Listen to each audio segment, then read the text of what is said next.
저는 홍준표 대구시장 말도 적절하지 않다고 보는데 그거를 또 보고 내가 언제 배신했냐 용기다 이렇게 그걸 못 참고 페북에 쓰고 그다음에 대리인 시켜가지고 그걸 또 공격하고 나 밥 먹으러 안 간다. 그러니까 제가 중2병 걸렸다고 하는 거예요. 좀 여당 대표 광역단체장 정도 되면 그에 맞는 격을 보여줘야지 저게 뭡니까? 이번에 굳이 아마 본인이 아프다고 하면서도 지금 SNS에 낸 걸 보면 배신자라고 하는 그 단어에서는 본인이 못 견디는 거죠. 아, 이거는 가만둬서는 안 되겠다. 그러니까 이거는. 배신이라는 거. 배신이라고 하는 게 결국은 본인이 밝힌 것처럼 어떤 홍준표 시장이 얘기한 어떤 윤석열 대통령에 대한 배신이 아니라 자기는 국민을 위한 국민에 대해서 배신하지 않겠다고 사실은 하는. 저 국민의힘과 전신정당 이게 보수정당 내에서 배신하면 이거 굉장히 정치적으로 심각해질 수 있는 한동훈 비대위원장과 홍준표 대구시장이 시차를 두고 글들을 올립니다. 또 화면 좀 보겠습니다. 특히 여긴 설명이 안 돼 있지만 한동훈 전 비대위원장이 저렇게 SNS에 글을 올린 거는요 굉장히 오랜만인 거예요.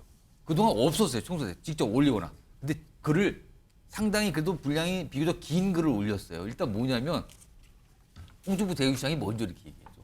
한동훈은 윤석열 대통령도 배신한 사람이다. 이렇게 글을 써요.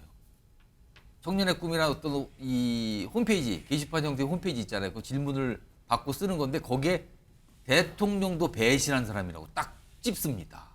그러고 나서 한동훈 전 위원장이 조금 시간이 흘러서 본인의 생각을 쓰는데 무슨 일이 있어도 국민 배신 전 안 합니다. 그리고 배신 그러는데 잘못을 바로 잡으려는 노력은 배신이 아니라 용기입니다. 지금요. 이거는 홍준표 대구시장이 그를 보란 듯이 반박하는 것 같기도 하고요. 그리고 본인의 입장을 또 강하게 내요. 다른 내용도 많이 썼습니다. 자, 이와 관련해서 또 설명을 좀 하신 분이 있습니다. 들어보시죠. 정치를 하는 데 있어서 공공선이라는 것을 한 번도 생각해 본 적이 없고 한동훈 위원장이 윤석열 대통령을 배신한 게 뭐가 있나? 한동훈 위원장이 윤석열 대통령을 제 기억으로는 공격한 적이 없거든요. 눈높이에서 뭐 생각할 문제다. 이게 과연 배신인가? 조금 한 번쯤은 홍준표 시장은 좀 공공선이라는 것을 좀 생각 좀 해주기 바란다. 김경률 전 비대위원은 저 한동훈 전 위원장과 이제 가까운 인물을 꼽히니까 아마 그쪽 시각으로 말씀하신 것 같은데 김주호 민주당 부대변인 한동훈 전 위원장이 SNS로 글을 써요. 본인의 입장을 아주 조목조목 얘기하면서 보기에 따라서는 홍준표 대구시장의 그 배신자라는 그 규정에 대한 반박을 세게 해서 그걸 배신이 아니라 용기라고까지 받아치는 것 같습니다. 이거 어떻게 봐야 되는 겁니까? 아니 뭐 콜록콜록 기침을 하며 몸이 안 좋아서 밥 먹으러 가지도 못하는데 또 이렇게 글을 쓸 체력은 있었나 봐요. 저는 사실은 정말 유치해서 볼 수가 없습니다. 유치하다 지금. 이게 무슨 뭐 배신자다. 아 솔직히 홍준표 대구시장도 그 격에 맞지 않는 행위예요. 지금은 선거에 져서 4분 오열하고 지금 다 성찰하고 후보자들 진짜 4, 5년 준비한 사람들 정말 막 속이 타들어가는데 이게 뭐 니 탓 내 탓 하는 게 얼마나 보기 싫습니까? 전 홍준표 대구시장 말도 적절하지 않다고 보는데 그거를 또 보고 내가 언제 배신했냐 용기다 이렇게 그걸 못 참고 페북에 쓰고 그다음에 대리인 시켜가지고 그걸 또 공격하고 나 밥 먹으러 안 간다. 그러니까 제가 중2병 걸렸다고 하는 거예요. 좀 여당 대표 광역단체장 정도 되면 그에 맞는 격을 보여줘야지 저게 뭡니까? 이럴 때 쓰는 표현이 과거에 유명했던 왜 정치를 대승적으로 하세요. 그 말을 하고 싶으신 거예요? 저 솔직히 같은 정치권에 있는데 창피합니다. 좀 적당히 하셨으면 좋겠습니다. 두 분 다 겨냥해서 말씀하시는 것 같아요. 이거는 김철웅 교수님. 일단 본인이 글을 저렇게 적극적으로 냈다는 의미하고 그다음에 그 글에서 아까 무슨 뭐 용기 뭐 배신자 이거 말고 본인이 또 이런 걸 덧붙였어요. 앞으로 정교해지기 위해 공부하고 성찰하겠다 그랬어요. 정교해지기 위해 공부하고 성찰한다. 공부를 언제까지 한다는 걸까요? 일단은 뭐 지금 이 홍준표 시장이 보면은 한동훈 위원장에 대해서 한 8번 정도 계속적으로 SNS 적용을 했거든요. 굉장히 잦았네요. 근데 보면은 문재인 정권의 사냥개라는 것도 그냥 넘어왔었습니다. 그렇습니다. 개 사냥개 얘기도 나왔어요. 김경률 비대위원은 분수도 모르는 개가 됐었거든요.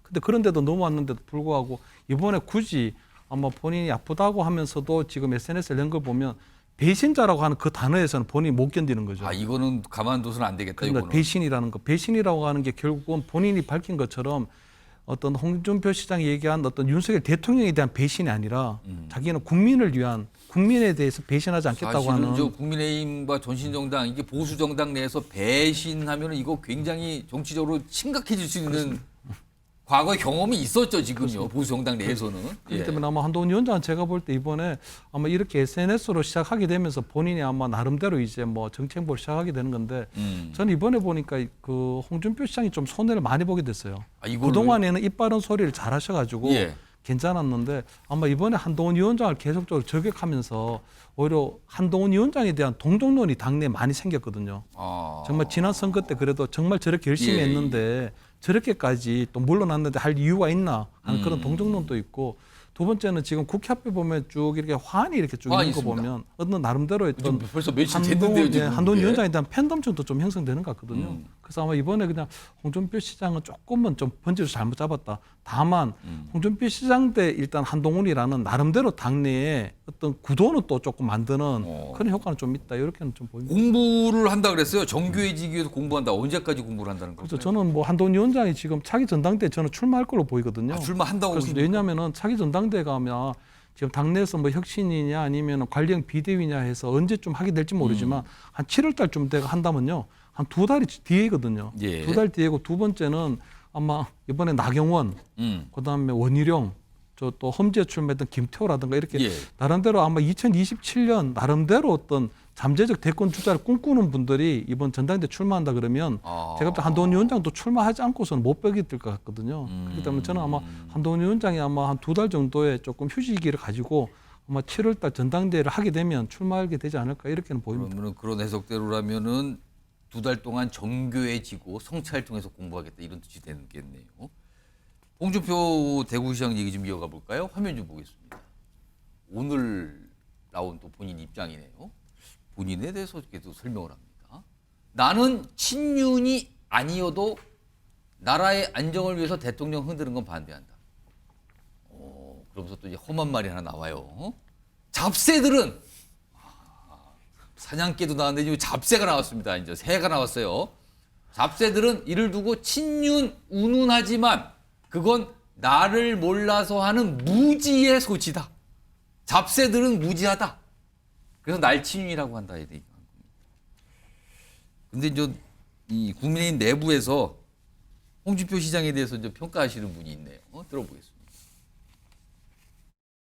홍준표 대구시장님의 입은 뭐 누가 막을 수가 있습니까? 항상 좋지 않은 결과가 나오면 본인이 나서서 누군가를 비난하면서 그와 같이 당내 상황을 좀 어렵게 만드는 부분이 있는 것 같습니다. 정기정 교수님, 최근에 이제 홍준표 시장이 갑자기 윤석열 대통령과 급 가까워졌다 이런 평가 받는데 본인은 친윤이 아닌데 친윤이라 하는 잡새들이 있다 뭐 이렇게까지 했거든요. 홍준표 대구시장 최근의 모습은 뭘로 규정할 수 있습니까? 그러니까 앞서 제가 잠깐 언급했습니다만 친윤과 이해관계가 맞아떨어진 상황이다. 그래서 저는 홍준표 시장이 지금 친윤이라고 얘기하는 것은 뭐 홍준표 시장으로서는 좀 받아들이기 어려울 겁니다. 그걸 무지의 소치다. 거의 뭐 잡새들의 굉장히 무지다. 불쾌한 표현을 했지 않습니까? 그러니까 홍준표 시장이 그동안 정치 역정을 보면 사실 어찌 보면 늘 약방의 감초 정치였죠. 또 사안이 생길 때마다 자기 하고 싶은 얘기를 여과 없이 던지는 방식으로 예. 본인의 어떤 정치적 어떤 메시지를 전달하고 또 당내에서도 당 대표까지 지냈고 대선 후보까지 지낸 사람으로서 어찌 보면 정치적 중량감을 키워왔던 사람 아니겠습니까? 예. 그런데 일개 뭐 친윤 그룹의 일원 정도로 치부하는 내가 것에 대해서 무슨 개파 이런 그렇습니다. 뭐 이런 생각을 한 건가요? 거기에 대한 강한 거부감을 보여준 것이고요. 예. 저는 친윤이라기보다는 친윤 그룹과 이해관계가 맞아떨어진 상황일 뿐이고 더 나아가서 한동훈 비대위원장과 같은 그런 팬덤 정치 이런 정치가 성공하기 어렵다. 그리고 나는 그 정치와는 반대다라고 예. 하는 자기의 어떤 정치적 노선을 분명히 하고자 하는 그런 좀 의도가 있어 보입니다. 정옥진 변호사는 최근에 홍준표 대구시장의 모습을 무엇이라고 규정하실까요? 제가 봤을 때는 이제 차기 대선에서 예. 야당에서는 이재명 대표가 그 후보로 나올 가능성이 어쨌든 제일 높지 않습니까? 민주당에서는 홍준표 시장은요 이재명 대표 내가 꺾을 수 있다라는 이야기를 계속 하고 있는 것이 아닌가. 저는 그런 생각이 들고요. 아, 지금 저기에 그 뒤에 행간에 그런 게 담겨 있다고 보시는 저는 거예요? 그렇게밖에는 이해가 되지가 않습니다. 그다음에 근데 이제 구체적으로 이야기를 하면 예. 홍준표 시장이 한동훈이 윤석열 대통령도 배신했다고 그랬어요. 예. 그런데 구체적으로 어떤 게 배신했다라고 하는 건지 전 그걸 잘 모르겠거든요.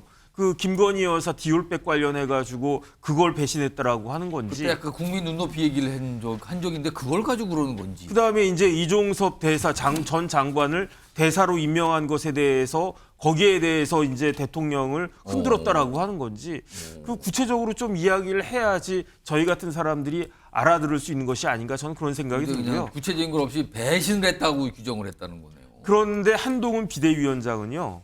그 만약에 예. 문재인 그 대통령 때 마음만 먹었으면 굉장히 잘 나갈 수 있었어요. 문재인 대통령이 시키는 대로 예. 조국 수사 덮고 그냥 뭐 시키는 대로 아주 일 깔끔하게 처리를 했으면 예. 아마 문재인 대통령 때 검찰총장 했을 수도 있고요. 그다음에 지금 그러면 정권이 재창출되지 않았겠습니까? 예. 그러면 지금 법무부 장관도 할 수 있고 그랬을 텐데 예. 그런데 어쨌든 그러한 잘못에는 눈 감지 않았고 그렇기 때문에 핍박을 받은 거 아니겠습니까? 홍준표 시장은요. 하나만 보고 둘은 보지 못하는 거예요. 문정권의 사냥개 노릇을 했다라고 하지만 실질적으로 문정권에서 제일 핍박을 받은 사람이 누굽니까? 윤석열 대통령하고 한동훈 비대위원장 아니었겠습니까? 그러니까 어떻게 나한테 그런 이야기를 할 수 있느냐라고 행간에다가 그 이야기를 담은 거고요. 결국은 홍준표 시장이야말로 어떻게 보면은 윤석열 대통령을 제일 흔들고 있는 것이 아닌가. 왜냐하면 대통령 흔들지 말아야 된다라고 하면서 예. 벌써 차기 구도를 갖다가 딱 보여주고 있는 것이 아닌가. 저는 좀 그런 생각이 들어서 제 생각이나 해석이 좀 틀렸다라고 하면 예. 홍준표 시장이 좀 이렇게 막 둘러서 말씀하지 마시고 예. 그냥 꼭 집어가지고 이건 이런 뜻이다. 그렇게 이야기하는 것이 국민들한테 이야기하는 게 훨씬 더 낫지 않겠나 하는 생각이 듭니다.